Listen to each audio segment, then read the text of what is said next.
Hey everyone, I hope this podcast and my blog and books have been helpful resources for you and will continue to be. But if you've been struggling with a chronic health problem and are feeling stuck, consider coming to work with my team and me at the California Center for Functional Medicine. We work with patients all over the US and have experience treating a wide range of conditions, including GI problems, autoimmunity, hypothyroidism, cognitive mood and behavioral issues, weight gain and metabolic dysfunction, and more. Our unique model teams clinicians with nurse practitioners and health coaches, all of whom are trained in my ADAPT framework approach to provide a high level of care to our patients. This means more support between appointments, personalized guidance on diet, lifestyle, and behavior change, a cutting-edge patient portal with 24/7 access to your labs and records, handouts and resources to guide your protocols, and a team of practitioners working together on your case. We're currently accepting new patients, so if you'd like to learn more, visit chriskresser.com/become-a-patient. Hey everyone, Chris Kresser here with a brief message before we begin the podcast. Imagine a career that draws on your passion for wellness and disease prevention, that harnesses your ability to support and connect with others, that helps you to develop as a person while you help others to do the same. What if you could earn a living while making an impact on thousands of people's lives and even on the future of healthcare? That'd be pretty great, right? Well, that job does exist. It's the job of a health coach, and I believe that health coaches will play a crucial role in the future of medicine, not only in the US, but around the world. 1 in 2 Americans now has a chronic disease, and 1 in 4 have multiple chronic diseases. Chronic disease is destroying our quality of life, shortening our lifespan, bankrupting governments, and threatening the health of future generations. And our medical model is not prepared to address it. Why? Because the only way to prevent or reverse chronic disease is by changing our diet, lifestyle, and behavior. And conventional medicine is simply not set up to do this. Bottom line, we need people who can provide this support to help people make the changes they need to make to save their lives. We need empathetic and compassionate people with a skill for connecting and a passion for change. And my job is to make sure they have all the training they need to do their job so well they will change the future of healthcare. A career as a health coach can be incredibly fulfilling both professionally and personally. It really could change your life, and it can also change the world. That's why I'm excited to announce that we're launching the ADAPT Health Coach Training Program. It's a 12-month, 100% online certification that will prepare you for a successful career as a health coach. It includes training in core coaching skills, functional health, ancestral diet and lifestyle, and professional development. And it's unlike any other health coach training program currently available. To be notified when enrollment opens and to learn more about the program, visit kresser.co/success. That's KRESSER.co/success. Now on to the show. Hey everybody, Chris Kresser here. Welcome to another episode of Revolution Health Radio. This week I'm really excited to welcome back for I think his 4th visit, maybe, Robb Wolf, a dear friend of mine and someone who really needs no introduction if you've been following the ancestral or paleo nutrition and lifestyle space for any length of time. He's really probably more instrumental than just about anybody else in advancing these concepts. And if you do know about paleo, it's largely because of Robb, whether you know Robb or not. So Robb is a former research biochemist, health expert, and author of the New York Times bestseller, The Paleo Solution, and Wired to Eat. He's been a review editor for the Journal of Nutrition and Metabolism and Journal of Evolutionary Health. He serves on the board of directors of Specialty Health Medical Clinic in Reno, Nevada, and is a consultant for the Naval Special Warfare Resilience Program. Robb is also a former California State powerlifting champion and holds the rank of purple belt in Brazilian Jiu-Jitsu. He lives in Texas with his wife, Nikki, and his daughter, Zoe and Sagan.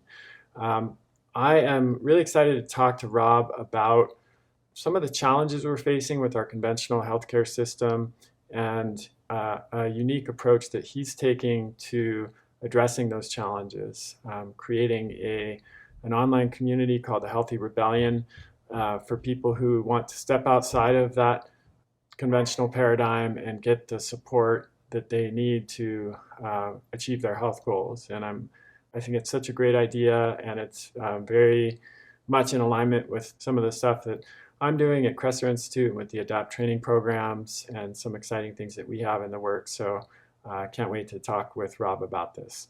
Let's dive in.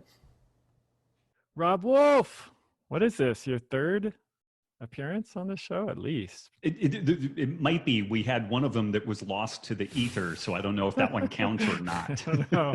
It's somewhere out there. It was a good one too. You should hear it, people.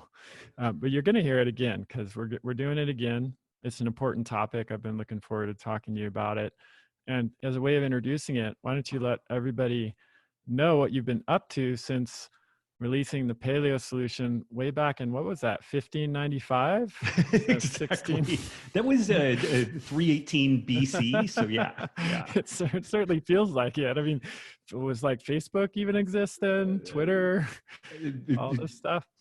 The world was a very different place when in the literal Paleolithic of the paleo diet. Yeah. So man, so we've been motoring along, still working on the risk assessment program in Reno, but early last summer we noticed that our activity on Facebook was becoming really challenging. We also noticed that our site traffic to our website just plummeted, just literally fell off a cliff, and couldn't quite figure out what was going on until we saw a couple of news articles where our website was mentioned in it, that some folks in this kind of paleo ancestral health, low carb space were kind of singled out by Google in some interesting kind of guideline creation about what they deem to be accurate and inaccurate information. And it appears that they've taken upon themselves the mantle of determining what is good versus bad information. And it's really fascinating because you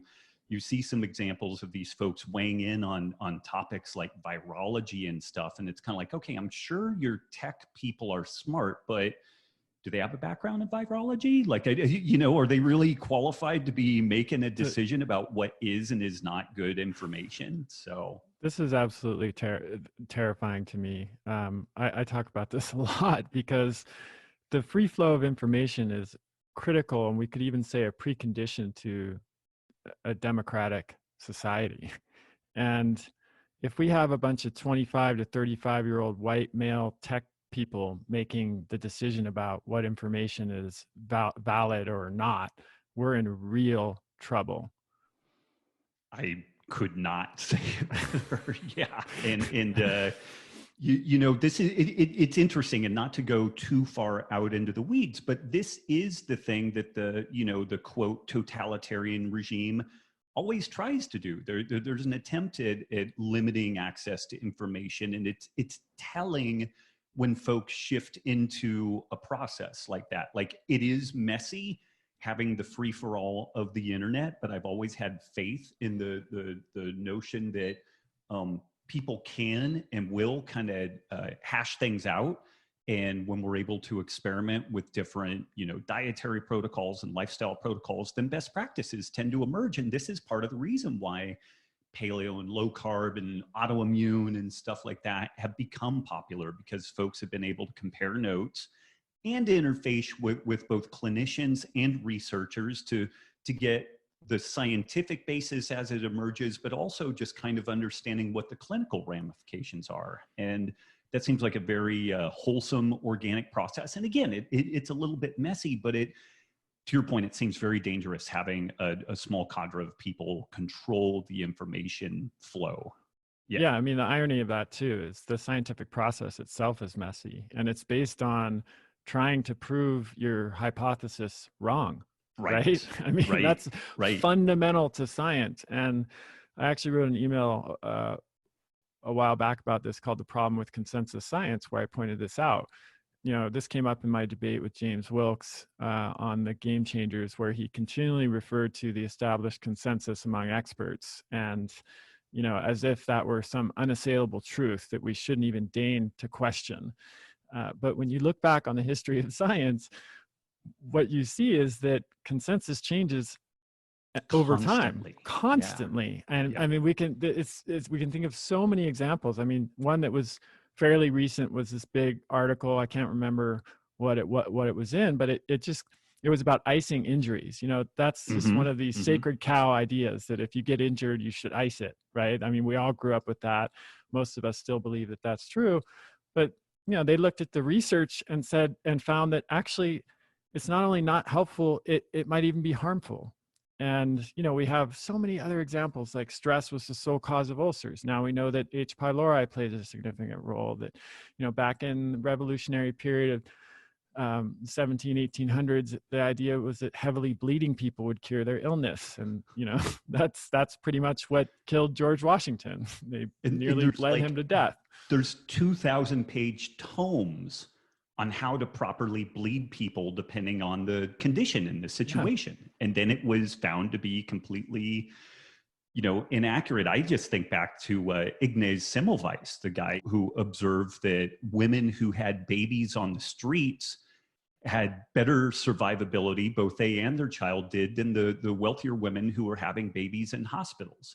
And then he started digging and did some of the earliest well-applied epidemiology. And he noticed that when doctors went from doing autopsies directly to delivering babies, that a lot of problems occurred. And this was well before the germ theory of infection was even postulated. But he was run out of town as a crazy person for suggesting that washing one's hands with a dilute bleach solution could mitigate some sort of transmissible condition. And we are no smarter and no dumber than the people at that time. We just have the same, hubristic blocks in our worldview. Yeah, it's absolutely crazy. And of course, some recent examples that everyone's listening to this are familiar with, the idea that dietary cholesterol increases your risk of heart disease. Even the US finally changed their diet guidelines because the research didn't support that. They could no longer prop that idea up anymore. So yeah, we have this environment where the access to uncensored information is actually changing. And I don't think a lot of people are fully aware of that. And, that you and I have, I think, somewhat unique perspective because we see what's going on behind the scenes.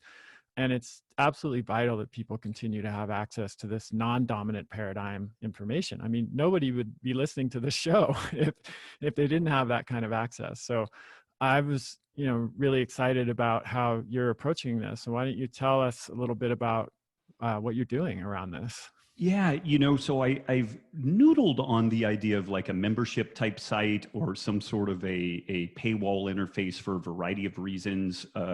Not the least of which is today within the social media culture, like the ability to have a decent conversation is almost impossible. Like it just doesn't matter what the topic is, things spin out into like this kind of crazy emotionality. And although I don't want what I'm talking about to become an echo chamber, there is kind of a reality that some cross-section of people trust what I've got to say and kind of my worldview. And when I was looking at kind of the both the challenge and the opportunity raised when Google and Facebook basically made our presence more or less disappear from the interwebs, and some of the background that I've had with this medical risk assessment program, I identified some opportunity, which was basically creating a community called the Healthy Rebellion. And the goal of the Healthy Rebellion is to extricate 1 million people from the sick care system. And I've got kind of a 3-point, quantifiable, I guess, checklist for getting out of the sick care system. And the first is identifying your metabolic risk. And that's largely what we've been doing with the Reno Risk Assessment Program for close to 10 years. If we know your relative metabolic health or disease, then we have some pretty good guidelines in how to tackle that. The next piece is to get yourself out of the third-party payer system. And I detail this on the website, but looking into things like MediShares and health savings accounts so that you can protect both yourself and your family from the exponentially increasing healthcare costs that are going to underlie the future of medicine, at least until it collapses and there's a really dramatic change. And then finally, everybody needs some sort of access to a functional medicine practitioner, likely a combination of a health coach for more day-to-day activity, and then your functional medicine MD or nurse practitioner who can deal with the bigger problems that come up occasionally. And so with those three boxes ticked, that's what, I would anoint someone that they are liberated from the sick care system if they're able to affect all of that. And I've been working on some of that MediShare payment solution because people are just getting crushed with insurance costs and getting less and less as a consequence of that. And the MediShare is a really fascinating option to kind of circumvent that third-party payer system. Yeah, we've talked so much about this, and we know there's a solution.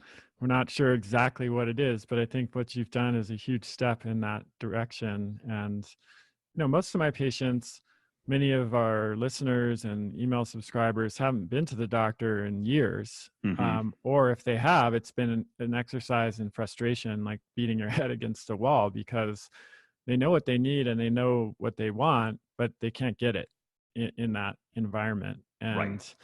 There really isn't an alternative at this point. I mean, there are some different options out there, which you mentioned, but it's incredibly frustrating for people to be able to envision the kind of care that they know they need and want, but not to be able to access it. And, I've been working on that from the context of training more practitioners and more recently training health coaches. But it's a real challenge. And I think an online platform like you describe is just going to help people feel like, if nothing else, that they're not alone, which is huge. Absolutely. Yeah. And, so this online community that has so far seemingly the benefits that we could get from social media. And again, knock on wood, so far without the downside. And I think part of that is just the fact that there's a paywall in between the knuckleheads and the folks that really want to participate there. But we've had great interaction with folks, and we're starting to get some in real life, meetups with people also. So taking the virtual community and turning it into real community. We actually tentatively have a walking trip planned through Spain next in 2021. So we'll see how all the COVID stuff plays out and whatnot. But tentatively right now, we have a Healthy Rebellion hiking group that's going to cover a couple of miles a day and go through this really beautiful area of Spain. But we're trying to get both that virtual support where we do the stuff that I think you and I have done for ages, deconstructing research and trying to do synthesis, but also helping people to answer questions about what they have going on in their day-to-day health and fitness. And every couple of months, we do a reset that draws pretty heavily from my book, Wired to Eat, where we look at sleep, food, exercise, and community and help folks to determine a specific area to work on. We need to work on all those areas, but usually people need more focus in one than another. And so that ends up being part of the overall subscription package when people sign up for that. Cool. Yeah, I think that's so great that you're pairing some in-person events with it. We're actually going to be having the first ADAPT conference in 2021, almost certainly at Snowbird Resort in Utah, which up in the mountains. So some great, beautiful time in nature. It really enriches the online connections when you have those in-person meetings throughout the year. Absolutely. Yeah. And, just a quick, hat tip to the ADAPT program. Back when the Paleo Solution came out in 2010, I was doing a pretty hopping seminar schedule, like 35, 40 weeks a year. I was on the road presenting this material in front of pretty good sized groups of folks. And what was happening is that maybe 10% of the people attending these live events would show up with a medical folder that was thick enough to stop a hunting rifle. It was massive, and I'm not qualified to look at that stuff. I would help them try to understand maybe a little bit of what the lab values meant and whatnot.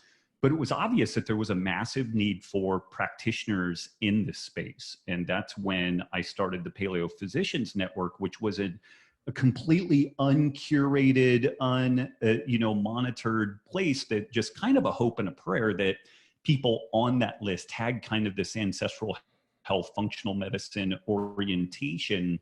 But I will kind of pat myself on the back a little bit that I saw the need for health coaches and practitioners, literally 10 years ago, that was a major choke point with what's going on. And I would reiterate that possibly the largest choke point occurring right now is the payer piece, like moving people out of the traditional third-party payer system into something like a MediSure or a health savings account could so dramatically reduce the burn that they have on the medical side that they could fold some of that money back into health coaching and the day-to-day support to keep them healthy and motoring forward.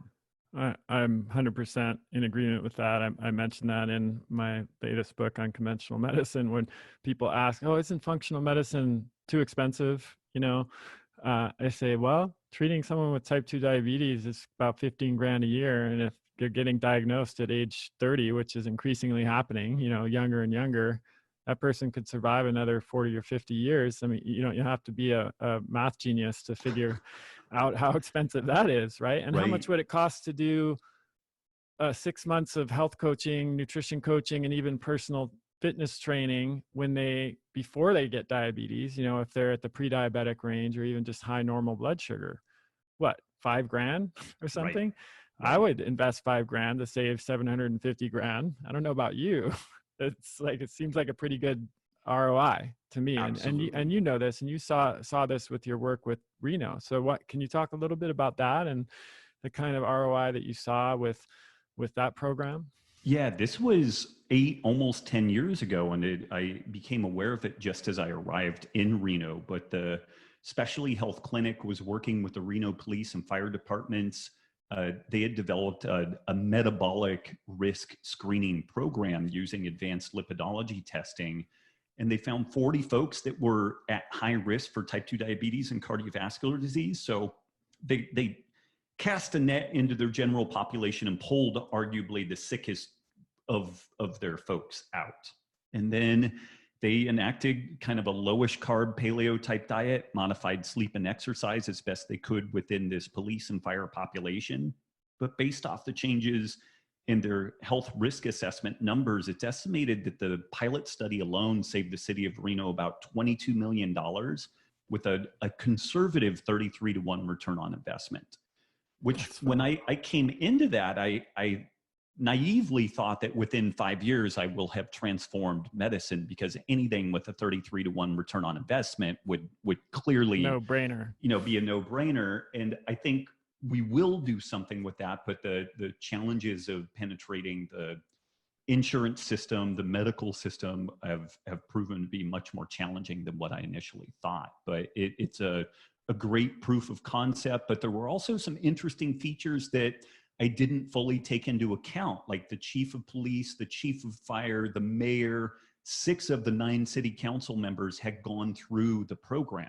So they were all bought in. They were all believers. And I know you've had some success with Berkeley Fire and some other entities, but it's challenging to do this stuff because you really need legit buy-in at the leadership level from the person who is able to allocate funding to make this thing happen. And all too often what we found is we were kind of getting bled to death by people kicking the tires on this. It looked pretty cool, but they were not in fact the person who could make a financial decision of this magnitude. And so it had to become a committee process, and then it would just kind of die. But this is, again, like an amazing proof of concept that using some very inexpensive metabolic risk screening can identify the highest risk folks in a given population. And then we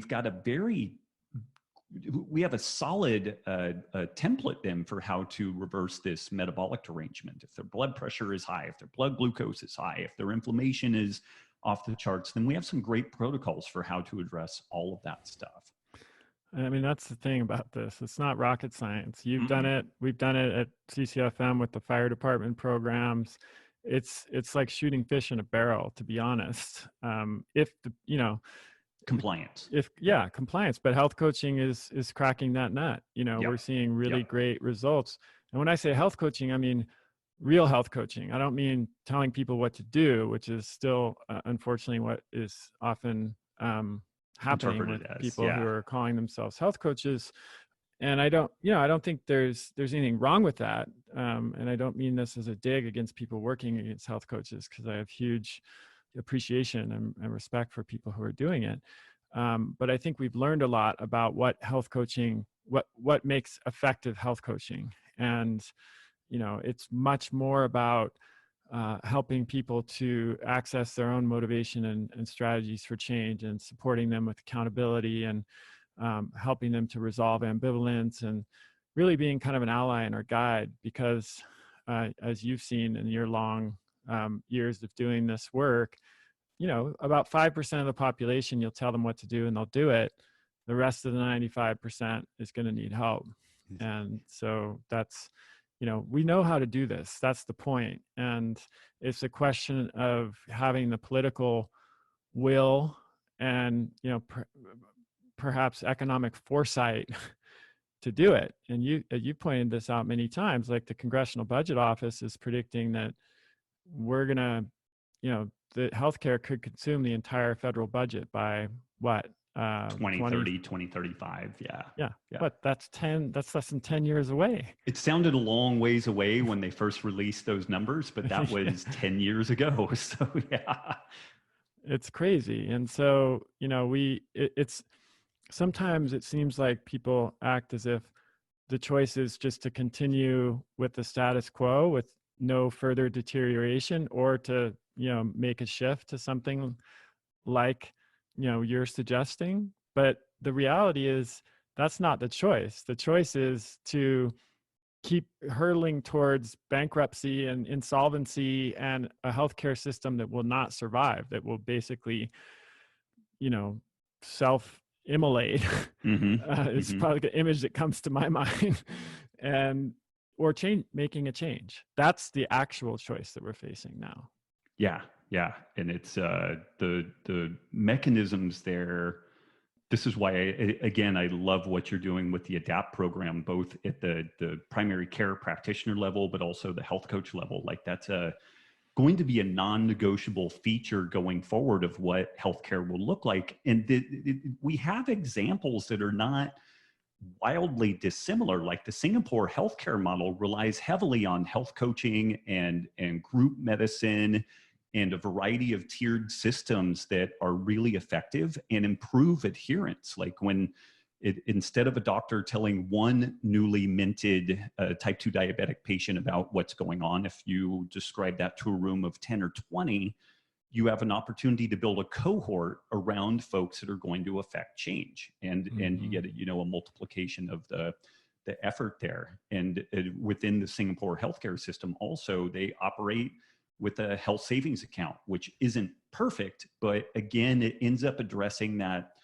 oblique element of the third-party payer system where there's just massive moral hazard. And the only place that you can find things where like a toilet seat costs $6,000 is in the government in a third-party payer system. And healthcare is similar. Like if we bought tomatoes the same way that we do healthcare, they would be $6,000 a pound. And so this is some of the stuff too that even just culturally folks maybe need to kick the tires on the potential that the way that we pay for healthcare should look a lot more like the way that we pay for auto insurance. Like if something catastrophic happens, then we have something in place to deal with that. And then everything else day to day gets dealt with. And we have innovation and competition that helps bring down prices, and things tend to get cheaper and better. But for 30, 40 years, we have not had the bulk of our system really operating that way.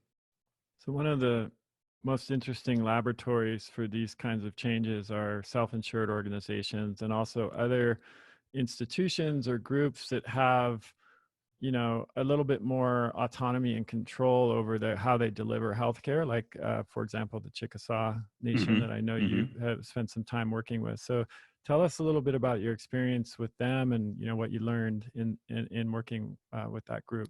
Yeah, it's interesting because don't we all love confirmation bias? Yeah. It's like, if I'm going to be an idiot, I would much prefer being an idiot with somebody else. But occasionally, confirmation bias is also kind of a sign that there's convergent evolution occurring. That what we're doing over here and what these folks are doing over there, maybe looking at a problem in a similar way and finding similar solutions. And it was really interesting. One day, about 5 years ago, I got an email from a director at the Chickasaw Nation, and he was basically making a request, which we had received a lot of. We've heard about your risk assessment program. We'd like to talk to you about incorporating some of what you're doing within our tribe. And like I said earlier, we've been kind of almost death by 1,000 cuts from people interested in the program, but unwilling or unable to pay for it. And so I was a little bit hesitant to even return the guy's email, but it was a really craftily written email. It was engaging. And so I wrote the guy back. And before I know it, I'm on their board of directors for their Unconquered Life initiative, and was really interesting because I've always envisioned a medical clinic interface with primary care practitioners, health coaches of a variety of flavors, gyms, and kind of an online element to be able to glue all this stuff together. And running the whole thing is kind of an ancestral health framework plus functional medicine. And these folks had arrived at largely that same solution. They had, tried this thing, tried that thing, tried the other thing. And via iteration over the course of about 5 to 7 years, they arrived at kind of a lowish carb paleo type diet, functional medicine interventions for dealing with underlying, health conditions like autoimmunity, and then the need for the community medicine element, ranging from the primary care practitioner to the health coach to the gym interface. And so I got to work with those folks for a couple of years, and their program is motoring along. It's doing pretty well. So that was cool. And again, it was either confirmation bias, just supporting my already, goofy ideas, or it was actually an example of some folks that grew this thing up in a completely different environment, but found effectively the same solutions that we've been talking about in Reno. Yeah, it's, I'm actually, you and I both have had this experience of occasionally feeling frustrated and maybe even a little pessimistic, but I think we're also both still largely optimistic about what can be done when you get, human ingenuity should never be underestimated. And I think we've both seen many signs now, both certainly from outside of the status quo, the dominant paradigm, but even from within it, that people are starting to wake up to this, and they understand the problem. There may still be some disagreement about the solution, but I think most people that I encounter, even within the conventional healthcare environment,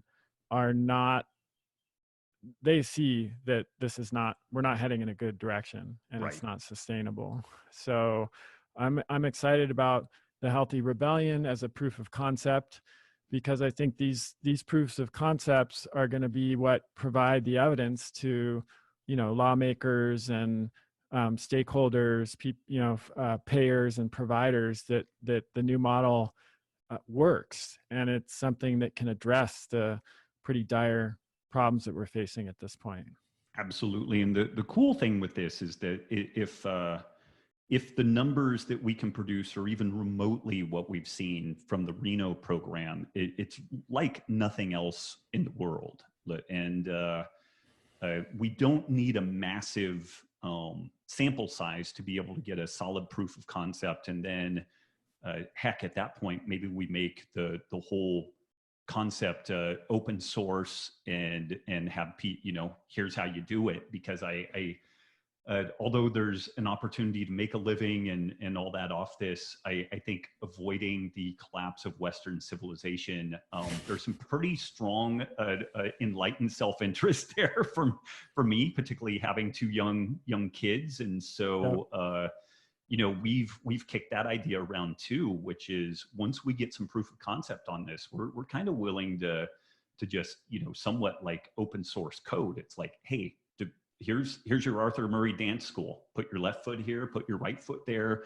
Don't invent anything because you don't know what you're doing yet. Just follow the guidelines that we give you and you'll be able to really affect some amazing change. So I'm optimistic that we'll be able to get something like that going in the not too distant future. Yeah, I am too. And I think you have such a wealth of experience in this world with your work with Reno and Chickasaw Nation and all of the traveling and workshops you did way back in the day, when you were teaching about this stuff before, anybody had heard of it. It wasn't like a cool thing then where where celebrities were doing, and it didn't even show up on the U.S. News World Report worst diet, right? Because they didn't even know what it was. Yeah. So. There was a day when there was not a paleo diet section in bookstores, and that was the time before the paleo solution. Yeah. Nobody had any. I remember like when John Durant went on Colbert. Yeah. They were still like totally making fun of the caveman angle, and like nobody had really heard of it that point. So yeah, I mean, you have a wealth of experience in this area, and I think both, everything from working with people individually as a gym owner to teaching and speaking to large groups to working with municipalities and groups like the Chickasaw Nation. And it's cool to see how this has evolved for you and how you are now have arrived at an understanding of what needs to change and how we need to do that. And the Healthy Rebellion is an awesome way of solving that problem. So if people want to learn more about it and join up, how do they do that? Join.thehealthyrebellion.com, and you can kind of see my Unabomber-esque manifesto on there about, this whole 3-point element of exiting the sick care system, and also the journey of arriving at this point, dealing with the information monopolies. Also, something that's really central to what we're up to is supporting the regenerative agriculture movement. I had originally intended having some piece to this manifesto that would include, opting out of the industrial food system, but unlike these very quantifiable benchmarks for exiting the sick care system, what it means to be completely out of the industrial ag system is really nebulous. And so instead of making that something that is arbitrary and kind of oblique, as just kind of a core value that we support that, but we're really looking at developing support, circumventing the information monopoly so that people have free exchange of information and ideas and the ability to hash that stuff out, all of that out on their own, and then just the basic community support for affecting change in their lives. Cool. Rob, thanks so much for joining us and for keep moving the conversation forward as you so often have over the years. It's exciting to see what's happening with Healthy Rebellion. I know you guys had a lot of success with it and people are really digging it. I've heard great things about it. So go over and check it out, Healthy Rebellion. And Rob, I'm sure we'll talk to you again in the not too distant future. Absolutely. Take care, Chris. Thank you. You too. Bye-bye. That's the end of this episode of Revolution Health Radio. If you appreciate the show and want to help me create a healthier and happier world, please head over to iTunes and leave us a review. They really do make a difference. If you'd like to ask a question for me to answer on a future episode, you can do that at chriskresser.com/podcast question. You can also leave a suggestion for someone you'd like me to interview there. If you're on social media, you can follow me at twitter.com/chriskresser or facebook.com/chriskresserlac. I post a lot of articles and research that I do throughout the week there that never makes it to the blog or podcast, so it's a great way to stay abreast of the latest developments. Thanks so much for listening. Talk to you next time.